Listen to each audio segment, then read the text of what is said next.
stars. And no, we're not talking about solar power, we're talking about nuclear fusion. And recent research is helping us get there. Meet the Experimental Advanced Superconducting Tokamak, EAST for short. EAST is a fusion reactor in China, and now it can reach temperatures over 6 times hotter than the sun. Let's take a look at what's happening inside. Fusion occurs when 2 lightweight atoms combine into a single larger one, releasing energy in the process. It sounds simple enough, but it's not easy to pull off. That's because those 2 atoms share a positive charge, and just like 2 opposing magnets, those positive atoms repel each other. Stars like our Sun have a great way of overcoming this repulsion. Their massive size, it creates a tremendous amount of pressure in their core, so the atoms are forced closer together, making them more likely to collide. There's just one problem. We don't have the technology to recreate that kind of pressure on Earth. But luckily, there is another way. You can also generate fusion with extreme temperatures. And that's exactly what devices like EAST do. The higher the temperature, the faster the atoms move around, and the more likely they are to collide. But it quickly becomes a balancing act. If the temperature is too hot, the atoms move too fast and they zip right past each other. If it's too cold, the atoms won't move fast enough. So the ideal temperature to generate fusion is around 100 million degrees Celsius.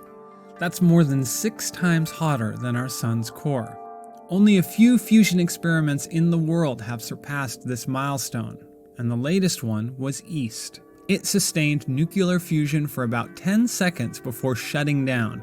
And while it was a breakthrough for EAST, it's a long way from generating sustainable energy for people of Earth. And that's actually on purpose. You see, EAST is a tiny reactor. At only a few meters across, it's not meant to be a full-fledged power plant. It's an experiment.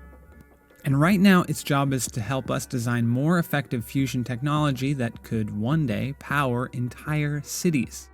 Like ITER, short for International Thermonuclear Experimental Reactor. It's the world's biggest fusion project to date. 35 countries have poured billions of dollars into its construction, and it's designed to be the first fusion reactor to ever produce more fusion power than the power used to heat it up. You see, you need to pour a lot of energy into these machines to get them to work. This recent EAST test, for example, guzzled over 10 megawatts of power, enough to power well over 1,600 homes for a year. And it didn't even yield half the amount. And since the entire point of a power plant is to, produce power, it's a pretty important issue to work out. But it's worth the effort. For one thing, fusion reactors would produce practically no radioactive waste compared to the kind of reaction we see in today's nuclear fission plants. But even better, fusion reactors can run on seawater, a renewable, sustainable resource.